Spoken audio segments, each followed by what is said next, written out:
Endurance racing. Some of the toughest, tiresome and tremendous stuff to take part in.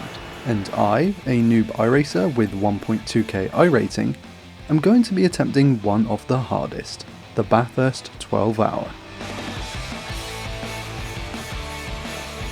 What makes this race so incredibly tricky isn't its length. After all, there are 24-hour races on the calendar. It's the incredibly technical section going up and down the mountain. From Griffin's Bend to Forest Elbow is a sequence of sharp, fast and downright scary corners, where if you switch off for even a split second, you'll be sent straight into the wall where you'll likely acquire minutes of repair times that will cost you positions in the race. Last year there were thousands of teams, but you won't see everyone all packed into one race. iRacing divvies up the total team entries into splits according to their rank, so say you have 1000 iRating, you'll be racing others very close to that. Each split has 50 cars in which there will be teams of 2 or more people. We're racing GT3s here at Bathurst 12 hour, and since it's a single class event, that's exactly what everyone else will be driving too. Our pick is the Ferrari 296 for its great balance. Sure, it's not the fastest on the track, but it does feel the most consistent and the easiest to drive. Because in endurance events, at least at this lower level, it's all about keeping the thing out of the barrier, not about hot lapping and setting new records every time. As you've probably noticed, I won't be driving this race alone. Back in January, I joined a Discord for a team called SRG, or Sim Racing Grid, and ran Daytona with them as a bit of a test run, and that went well, by the way. My teammates for the Bathurst race are 2 guys called Andrew and Brad. They're both faster and more consistent than me, so I'll really need to get some laps in if I want to keep up with the field, but also them. I'm not new to Bathurst, but I am new to running an endurance event on it. So I ran a mixture of hot laps on my own at a set time of day, and in hosted sessions online with other players, with one goal in mind: stay consistent. So what I'm aiming to do in these sessions is a full 29 or 30 laps stint.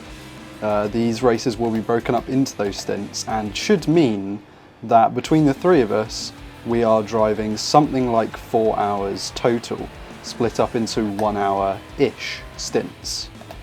And what I got to try and do is essentially keep the thing out of the barrier but get as quick and as consistent as I possibly can. You know, I don't want to be losing places to these guys, but I've also got to make sure that we don't, or I don't bin it, and then we end up with sort of, 20 minutes, 30 minutes of repairs, because then we're suddenly dropping 2 places. It's better to be like half a second slower per lap and just make sure you don't get a single meatball. The other guys will also be doing this practice, but I'm not sure if they'll be doing it as much as me because, as I've said before, they're a lot quicker and they probably don't need as much practice. Averaging about an hour a day of seat time enabled me to improve both pace and consistency. But at least for the first week or so, I wasn't getting much chance to test myself in traffic. If I really wanted to get amongst it, I'd have to enter public lobbies, where there'd be a big mix of pace and quality. And since there were official races taking place the week of, I decided to enter a handful of these after work. Running the 40-minute VRS sprint races as practice was a great idea. I was getting amongst it, racing tight and improving in all areas. So much so that I actually picked up 4 podiums and significantly boosted my iRating in the process. It wasn't just a skill improvement, I felt unstoppable. I was on fire. Until I scraped the wall in qualifying, left the quali setup on with low fuel and finished P17. But that's okay because I followed this up with a P2 grid spot and my 3rd win in iRacing for the final VRS sprint before the race. Needless to say, my confidence was looking pretty high. It's 8:30 AM on race day and I am absolutely exhausted. I got off early, got on the PC about 10:30, which is an hour and a half before the race, and I ran a couple of practice laps in an offline session. Then it was time for the start, which, I'll be completely honest, quickly turned south. After looping it, then running into a man doing a 3-point turn on the mountain, that was our first go of things completely over. Oh, what the hell is he doing? And instead of waiting for repairs, thankfully there was another session at 4 PM, so we decided to wait for that. I certainly wasn't going to start this one. Brad jumped in the car, put in a fantastic qualification time, starting us at P21, and put the car to work through the night. Though I'd not raced with him before, it was obvious Brad was a good driver. He kept it simple with quick lap times and avoided a couple of wrecks too, dragging us right up the order to P17. Nice move. Next up was Andrew, who had to put up with a lot more traffic. Some pretty dangerous drivers were chucked in there too, and to top it all off, iRacing decided to boot him out of the session early, along with a bunch of others, cutting his stint short, and giving us 3.5 minutes of towing time that we really didn't need. I just got kicked out of the car. What will be, boys. I quickly jumped in the motor, exiting the pit lane in 30th place and ran rather well. But unfortunately, this corner would become the bane of my race, the inside of Forest Elbow. In practice, I'd handled it absolutely fine along those VRS sprints, but in this 24-hour session, I tagged it a couple of times and it badly threw out the steering, giving us 1.5 minutes of repairs. We were now down to P26 and I felt pretty down at this point, but I did my best to keep the faith and got out the car and had some food. Which unfortunately meant I didn't actually catch much of Brad's fantastic stint, in which he picked us up, casually carried us on his shoulders, right back up to P18 with some incredibly consistent, smooth and fast driving. Andrew then hopped in the car and continued this flying form, gaining us 3 more paces with what looked like completely effortless driving.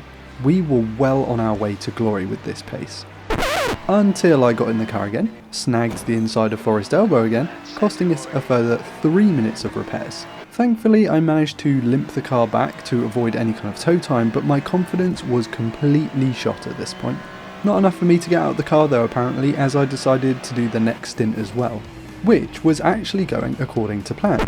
Right until a slow car in front of me put it in park and applied the handbrake in the dipper. And with nowhere for me to go, it resulted in tow and repair times once again. But the show must go on, and you know what? I actually put in a very respectable stint with no incidents. But I couldn't have that, could I? Because my iRacing also decided to boot me out of the game and forced another set of tow time. It was getting ridiculous at this point. There were so many other drivers on the track that were also getting booted out of this server, it wasn't fun. Just because so many other drivers were having connection problems, it didn't sweeten the blow, and we were right back down to P23. But not for long. As it turns out, Brad was in the right place at the right time, and whilst I disconnected, he was able to get in the motor and put in an insanely chill, mega consistent stint. Not only boosting us to 21st place, but also giving us the momentum we so desperately needed to carry on up the field. And carry on we did, as Andrew got in the car, put some pressure on this guy who decided to have a date with Barry R, and gains us 5 places. His dogs did come into his room and try and eat his curry, but that was never going to be enough to keep us out of this race. I'm back in the car. Clean stint, anybody? Yeah, I actually managed it. It was one of the more boring stints I think anyone has ever done in their life, but I did technically pass P1 by completely sending it in the chase. Really didn't need to do that. Keep in mind the guy I passed was several laps ahead of me at this point. Then, as a massive FU, I immediately pitted right after sending it. I had to go out in style, alright? No incident points. Oh, and I gained us a position as well. Impressive. Brad then only went and doubled this immediately after with a mega consistent and fast stint, including a cheeky move of his own, making us now P17. But at this point, we noticed something. The lead team had not entered their final driver, which they would have to do so in order for them to officially finish the race. Everyone in the team has to do a set number of laps, and this guy hadn't done a single one. I think they're going to get disqualified. Free position. Yep. Their final driver was absolutely nowhere to be found, and if we could just make up one single position, we'd be in contention for the top 15. Andrew took the final 1.5 hours of the race, meaning he'd need to stop once for fuel but wasn't going to be taking tyres. And my word did he put that Ferrari to work. With consistent times and a clean racing style. Oh, and Andrew also completing the trio of out of this world, probably shouldn't have done that moves. We've all done it, yeah! All he had to do now was keep that thing on the track.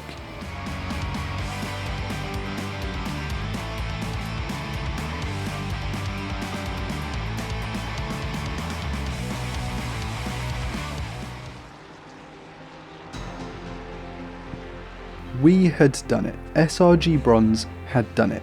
I say that, it was more the other two not putting it in the barrier and a certain cretin over here having done so and brought us back a few places, but we had survived the Bathurst 12 hour.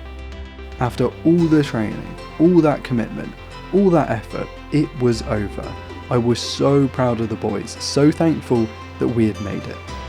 But what had I learned through all this? Well, that Daytona is a much, much easier track than Bathurst, that no matter how much training and practice you put in, some flash prick will show up and beat you, that you should never count yourself out after a couple of setbacks, as long as you have some teammates that can carry you, and that Forest Elbow can get fucked. The fire sticky, come get high with me, that's a deal, right? High with me, if you ride with me, you